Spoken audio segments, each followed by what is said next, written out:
So remember our old airship? That thing was a piece of shit compared to this. Holy fuck. This ship is so cool. And you start off with an airship. Yes, that's the coolest thing. Like, this game starts off where Final Fantasy X left off. You get free reign to go anywhere you want. Oh, that is fucking awesome. You do what you want. The game is pretty freeform. So, yeah. Oh, there's someone new. Shinra. As in Shinra Corporation. People have made ties between this kid and that corporation, but I think the creators of the game debunked it. Dance, Yuna! I want to see! So, Brother's the leader of the Gullwings now, the Gullwings being your sphere hunting group. For some weird, bizarre reason, I don't know why they went with this angle, but he really wants to get in Yuna's pants, which is weird because he's her fucking cousin. That's not comfortable. Yeah, that's kind of weird. It's a bit off, but there you go. Anyways, to get more on point, Shinra there is talking about the creature creator. That is an entirely optional mechanic that's been added in to the international version of the game, this re-release. It lets you capture, tame, and make use of any monster in the game and permanently add them to your party. So this game functions like a completely free-form sandbox Final Fantasy experience. You can do what the hell you want with it. So you can essentially get can you get bosses then? Yeah, maybe not bosses, but you can get sure as hell powerful enemies. During New Game Plus, you can get Final Fantasy X characters in your party. You can have a party of fucking Tidus, Auron, and Seymour. Weirdly enough. So, that's a thing you can do. That is pretty cool. Yeah. Oh, so you can actually get Tidus back then? Well, he's not canonical because everything that he makes in this monster capture arena thing is not canon. I think the idea is that it's just simulated, so... Oh, okay. Yeah, but I see where you're coming from thinking that, but... No, it literally just gives you, it gives you alternate party members, but the game is already intricate enough as it is, playing as the three girls, with all the classes you can get, and the fact that I do want to show them all off for all three of them, so... We're just going to play with the girls, and then we'll save all of that shit for New Game Plus. Okay. Shinra just there was teaching us about how to use the garment grid. Pretty simple, it's like a sphere grid, but you just put jobs on it. And as it stands, I did that tutorial with him just to get the Vanguard grid, which gives me free reign to swap between all of my available jobs. Woohoo! Okay. Very helpful. So as the game goes on, with the amount of jobs you get, you eventually come to the realization you can't fit them all on one grid, so you have to start picking which jobs you like the best for which characters. And okay, I see. also, different garment grids give you different abilities based on how you travel across them, and that is to say in an individual battle. So, yeah, a lot of the game is built around that. Like, how do you build your characters? How do you plan to make them transform in battle? And how's that going to give you an edge? Okay, I see what you mean. I see. Okay, this is a new way of thinking about it then, I guess. Yeah, it's... I'd say this game is the perfect Final Fantasy battle system because it has the kind of structure of Final Fantasy X's battle system and the fluidity of Final Fantasy XIII's battle system without being too rigid, which is 13's major problem. Okay, yeah. Yeah, you get a lot of free reign, but shit is still really, really fast moving. So you have to be tactical, but you've also got to be quick. Anyway, there's another new character, Buddy, and here's good old brother. Yuna, has my talking gotten better? No, really hasn't. You say that, he does speak fairly fluently now, compared to the last game where he could barely get a sentence out. But yeah, I kind of like the fact that it was Tidus who was learning Albed, not Yuna. She doesn't know a word of it, so you do have to pick up the primers again. And fuck, I just realised I've got to translate. Oh, I got to do those subtitles again. Oh no. By the way, that dress fit that I just got, that's actually not available in the original PS2 version of the game. So this is actually my first time ever playing with it, the Festivalist. So having a look at it. Apparently this sphere does different effects for different characters, which is vague. So having a look at it, having a look at Yuna's in particular, she fights with different sandals, different elemental sandals. So, after doing some googling, I did find out that yes, death can be summoned by said sandals. So, big ups to my good friend Death Sandals. You have finally been canonized in the Final Fantasy X universe. Good for you. Death Sandals. It's a good name, isn't it? So anyways, let's have a little travel to the engine room. The elevator now just takes us where we need to be, which is so much better, so much easier. Everything about this game is just a marked improvement on the first. Like, even the little quality of life elements to it are just it's great. A lot more upliving as well. You know, you're not going to cause suicide at the end. It's not the most depressing game in the world. It is the polar opposite. Everything is fun and frantic and enjoyable.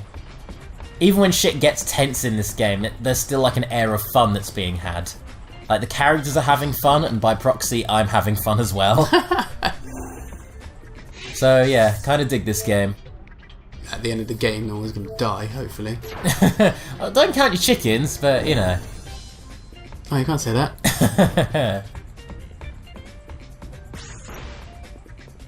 You got your own bar. We've got our own bar. We've got our own Jar Jar Binks with us as well. Hooray! No one knows his real name. Misa serve you good drinks. Brother took him in, and now he works aboard the airship. That is pretty. Oh, what? You have to pay for stuff though. What? Well, yeah, how else is he gonna make a living? Maybe our ship, but this ain't slave labour, yo. Thank you. Still got to pay for our resources. What can I do for you? Terrible. Anyways, let's do a sleep. Tight. It's terrible, that is.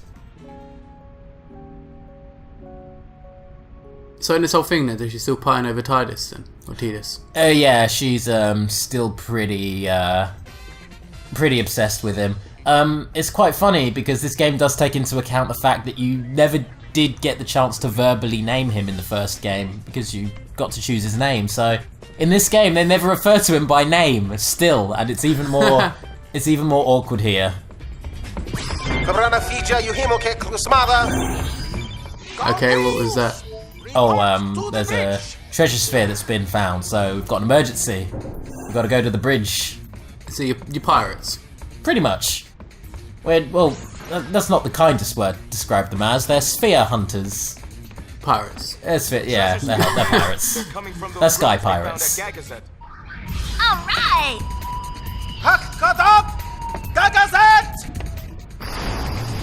How's this for non-linearity? We've gone from Luca to Gagazet. Like two completely separate parts of the first game. Sacred Mount Gagazet, silent guardian of Xanarkand, city of the dead. When the faith disappeared, the clouds enshrouding the mountain began to thin and disperse, revealing long-forgotten ruins among its peaks. Hey, the rocks are floating! Don't tell me we gotta climb up that thing! No worries, I'll take you to the top. So that's quite a cool way of introducing a new area to the game. Is just by explaining that this was here before, we just couldn't access it. But damn if it doesn't look cool though. That's a pretty clever way of thinking about it. So, Sam, you're big on anime, right? I imagine you're quite familiar with fan service as a concept, yeah? Okay. I'm just asking out of curiosity. You're just wondering, What's your status? because I don't know. It's just one of those things. It's just one of those things. Say disastrous, like the rest of spirit. It's just a long, expansive shot staring right at her ass. Come in. Like the camera's slowly zooming back, like it realises, like, oh god. Yeah, we should probably move back. I'm being a bit of a perv right now. Up we go. So she's scared of heights. Which is ironic, considering she used to be able to... She once jumped off of the top of Bavel. Granted, she can't summon a bird now, but... That was a little That's... close. You wouldn't think she'd be fazed by this sort of thing. We're here, everything's fine now. Nah, keep an eye on Rico. You got it. There are so many instances in this game where I just think to myself, Man, if only I could summon a samurai to instantly kill everything in front of me. Oh. That would make this whole thing easier. Yes. Yes, it would make it easier, right? Oh, it was by accident. It was all by accident, I swear to God. Anyway, parkour is an element in this game. You that's can pretty cool. parkour your way through things. You need to get that chest. Well, not pressing the parkour button gets you the chest. I was really tempted to just jump past and leave that chest just to upset people, but my own sense of like... No, you'd hate yourself for doing that. Yeah, my sense of completionism would I'd have to kill myself for that, so I decided against it. It's a bit extreme, okay. I couldn't live with myself if I left that really obvious treasure chest. Getting across this way. It would be the end of me. Anyways, let's do a little save. There's a tutorial on how to save. Well, every Final Fantasy does for the first time you do it. Anyways, that was the test run you were seeing just there, which I've overwritten. Let's go find this sphere. So what do these spheres in like contain then? Like these treasure spheres? What do they actually contain?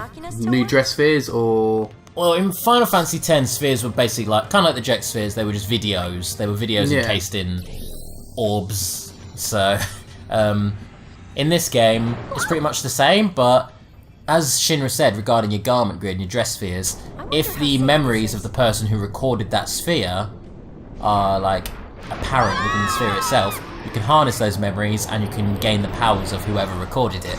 Oh, okay. Which is what the garment grid does. So that's pretty cool. Yeah, it's a neat mechanic. I wish that the game would let you look at all of your dress spheres and see the backstories of all the different classes, but that's something they never introduced, as cool as that would be. Yeah. Disasterific! I am on my way! What about me? Some of the dialogue some of the dialogue in this game is pretty solid. Anyways, parkour. Let's just leap around this mountain like it ain't no thing. After that whole display earlier, now we're just casually flailing around this mountain. Yeah, you nearly fell like because you scared of heights, and you just. Now we're just parkouring off of rocks, basically lifted up by nothing. Like that is just a levitating rock right there. Anyways, battle time. Let's show off some of these jobs. So we're going to be here for quite a while naturally, because I kind of want to do a costume parade. I want to show off all the different classes and the animations that lead into them. So first of all, let's turn everyone into a songstress. Booyah! So songstresses, like I said, they're kind of like bards. You can use them to afflict status ailments on all of your enemies, and you can use them to buff your own party, which is great. That's pretty cool. What's also great is later on, as it stands, you only have dances, but later on you get to learn songs. And when your characters sing, they actually sing their own theme songs, which is really cool. No holding back. Granted, we haven't heard Pain or Riku's theme song yet, we've only heard Yuna's from the opening, but there you go. So, just spamming Darkness Dance, even though you can only really have one layer of it, so whoops. But thankfully, in an ironic twist, I decided to give Riku a Thunder Ring, which lets her cast Thunder and gives her immunity to Thunder. Hey. Which, you know, helps with the whole phobia thing. Anyway, off she goes. No more songstress for Riku. Next class, oh, well, we know, Thief. But one thing that is interesting to discuss about the Thief classes is, out of all of them, Riku's is probably the best, because what she does is she allows for a second of delay between her two attacks. Okay. So instead of like just jumping in and slashing twice, like Pain does, or, you know, doing the old one too, like Yuna does when she's a thief, Riku will attack once, then spin around and do a second attack, which is better for stunning enemies and helps with combos. Let me take that off your hands. So, you know, even though for the most part all three characters are the same, there are tiny little differences, sometimes with their animations, sometimes with their movesets, that really differentiate them. Okay, I see. gives you pause for thought about which jobs you're going to give to which character. Yeah. Yeah, because like I say, Payne's thief, to me, I don't think she's great. Mainly because the way she attacks. I think we're going to see that now. Watch out. Items aren't the only thing. She just kind of just paps them. Whereas Riku does that sweet combo. And Yuna kind of does 2 jabs, but they're too quick. Anyways, we've got a boss fight to deal with now, so let's have a little climb. Here we go. And let's run into some old friends. Oh god. These guys are basically like the Team Rocket of Yeah. this game. LeBlanc! Remember that name well, loves. Ah, the thief. He says the ones who are just currently thieves. We're all thieves here, let's not beat around the bush. Maybe she'll go away if we ignore her. You! I heard that. Just as I was saying, amateurs. They have no concept of what it takes to be a true spear hunter. Amateurs. Weren't you following us? Following? A mere coincidence. You was right, boss, as always. Indeed, following them has paid off splendidly. Awesome. Laugh while you can. I love this theme, by the by. Them again? So, I guess while we're all thieves, we might as well steal all of your shit. Give me that. Anytime you run into a boss, you can pretty much always guarantee they're going to have accessories for you to steal, so it's always good to have a thief around. Or 3 of them, alternatively. 3 thieves is good also. Now, what I've decided to do for this battle, since there are 3 enemies, one of them is the big tanky guy, one of them is using a gun, and one of them is an inappropriately dressed weirdo, I've decided to beat them as such. So first of all, we're going to turn everyone into a warrior, to show off all the warriors. Pain, you know, it's her default, we know what she's like as a warrior. Riku's kind of cool though, she's got quite a unique thing going for her as a warrior. So she gets this Albed battle suit. She gets the Kallenvolg, which is amazing. And her attack, she just kind of, she just does a big sweeping strike. We'll see it in a second, I'll show it off in a bit, but Yuna has the most interesting thing when she turns into a warrior. Can you have a guess? What do you think she does? Guess they're Tidus. Shit. Okay, well, yeah, you're right. Yeah, she's Tidus. She just becomes Tidus. Literally fights the same way as him. Stand in my way, and I'll cut you down. So if you miss having Tidus, you know, if you really, really love the first game and you really want Tidus, just make Yuna a warrior, and it's functionally exactly the same. Albeit without any overdrives. Even the attack animation is just 1-to-1, perfect the same. Whoosh! She just bisects them. Now with that, let's all get guns out. Let's pull out our fucking guns. And shoot the gun guy.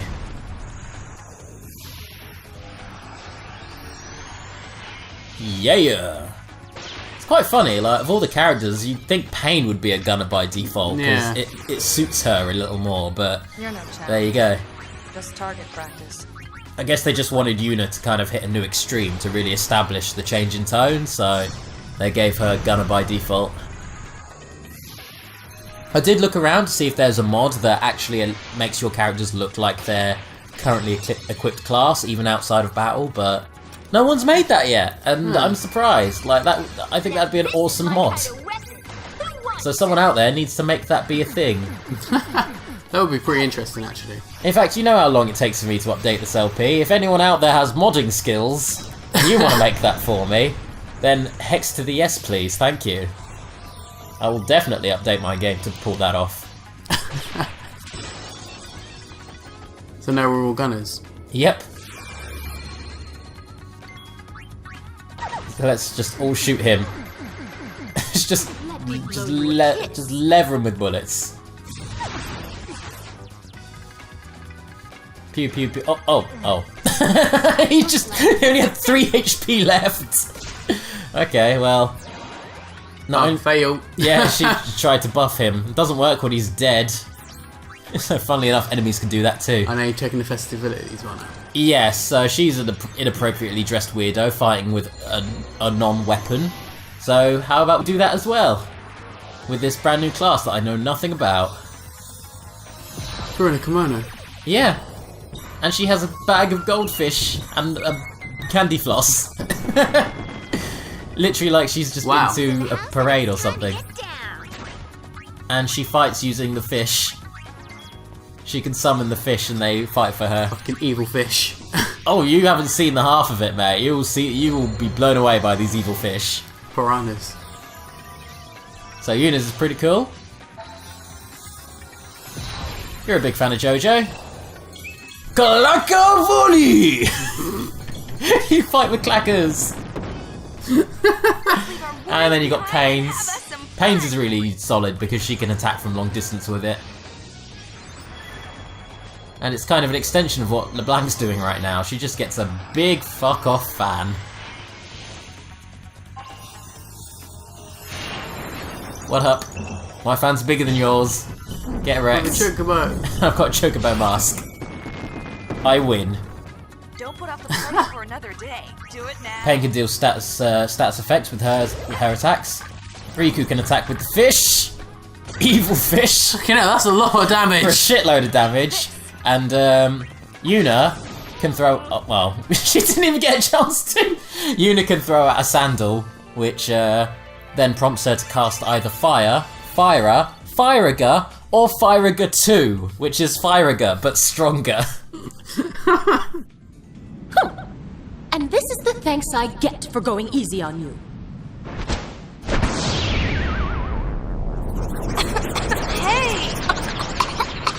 Who does she think she is? She's getting hurt. Okay. I love how blunt Pain is in this game. She's getting She just loves threatening people. Mission time. So you know you gotta race him. Yep. You've got to actually win this, otherwise, you know, 100% out the window. You've got to play this. Great. You've got to play this game perfectly to get that perfect ending. In fact, I think I've already like botched it up somewhere.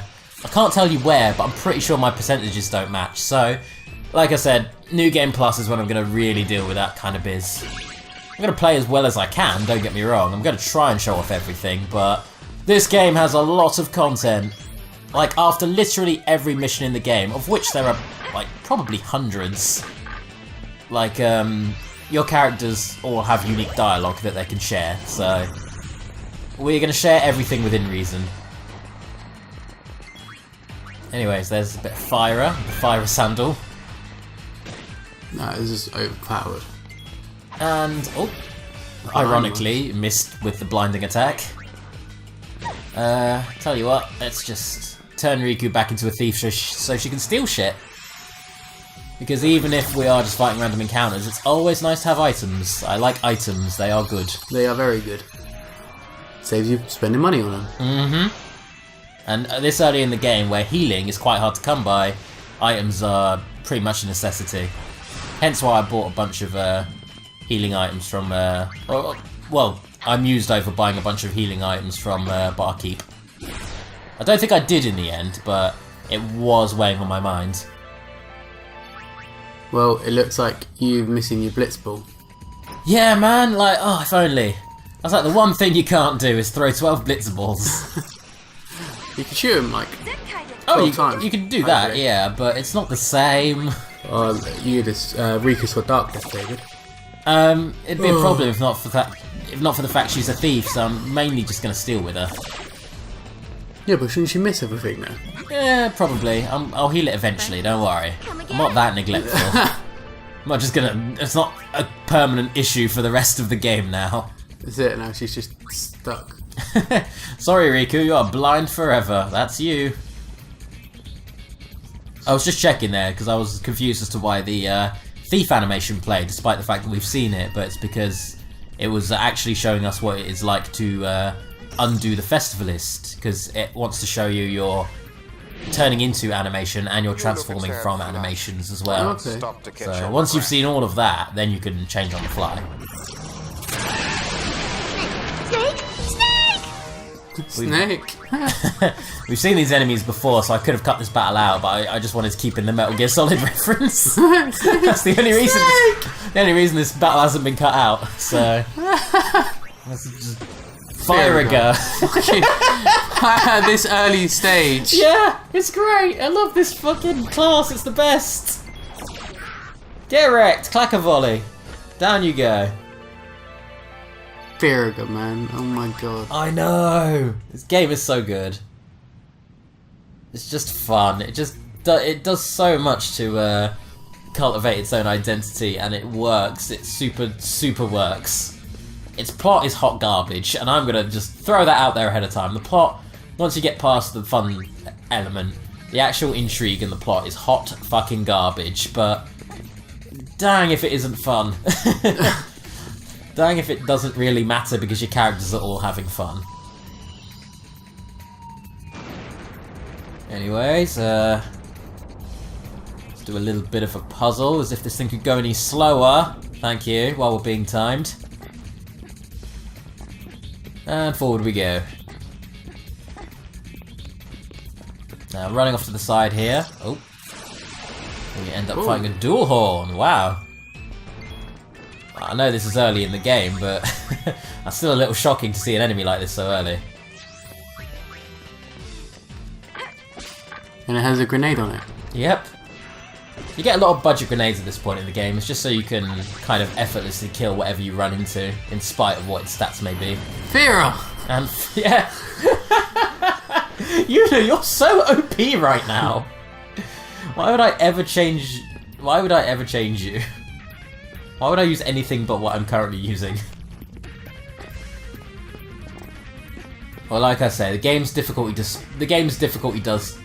One more time. The game's difficulty spike does require you to change jobs as you play through it, but this early point you can just, you know, might is right. You can just mow through everything.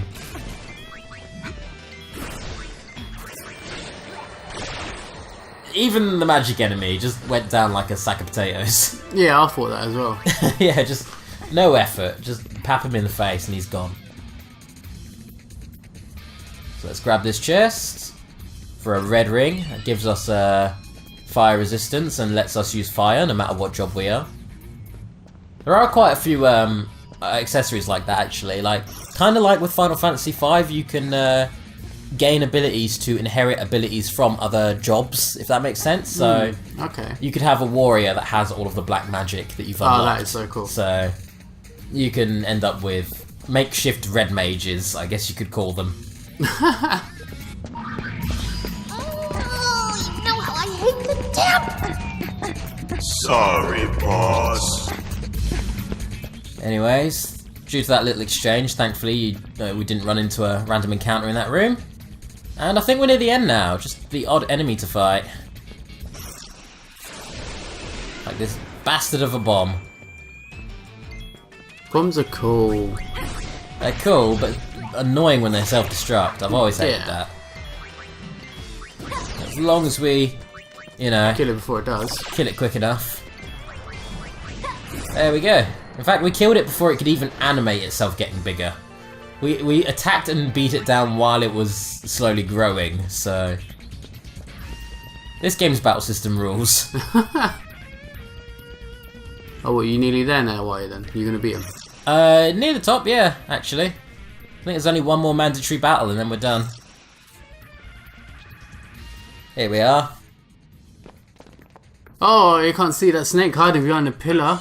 Oh yeah, God, that was very subtly done. Good work, Ormy. You dummy. Yes, I didn't know it was there. And we want to make it to the top of that spire, so... Let's have a little parkour. Parkour! You know, let's worm our way up, and once you get to the top, you get quite a surprise.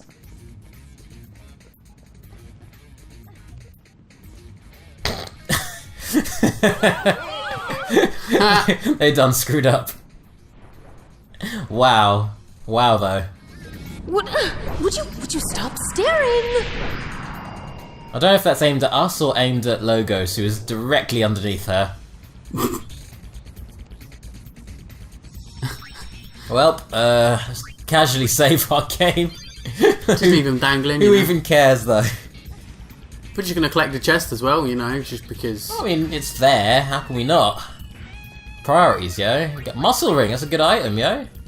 Let's play with some accessories. Let's give Yuna This is all while they're hanging, by the way. Let's give Yuna a muscle belt. There we go. No, it's not like it's a long drop or anything. Yeah, of course. I'm sure that'll be fine. Oh, look at that! You give Riku a little strength and defense buff as well. And yeah, I think we're good. That MP boost is always nice. Well, bye. Just leave him there. Now here's a proper boss. A unique fiend who doesn't appear in the first game, so a brand new boss fight. It figures we'd run into something like this. It comes. So this right here is my favorite Final Fantasy comrade. My favorite boss fight from Old Country is none other than Uncle Boris. No joke, his name is actually Boris. Oh wow. Hello, this is Boris. I am Crab. I'll give you the slap. Wow. It's just Boris. I can only assume that they named it because it doesn't have a name. And they decided on Boris. Okay. Oh, Jesus. And given the fact that we're currently dealing with really overpowered dress spheres, Boris is gonna go down like a pack of spuds. Down you go, Boris. Eat this. Pap. And down you go. Wow. Easy shit. That's a very easy boss fight. Like I say, I imagine it's a lot harder if you haven't got the festive list, but that's I don't remember ever having problems with Boris. Hey, what up? Thought you were dead. It's obvious to the trained eye that sphere's just a dud. Perfect for the dull wings. Youth wins again. Well, I guess we'll be taking this. I think it's impressive that one of our characters is literally just wearing, like, a bikini set. Yeah. And yet, we're still more practically dressed than LeBlanc. LeBlanc is literally just wearing a full body dress with a big hole chopped out of it. Not even that. She's wearing a cleavage top. Yeah. She's invented the cleavage top. Anyways, let's take a little look at our abilities here. Oh, you see there where it said pointless proof? Yeah. That is a really annoying status effect in this game it's called pointless.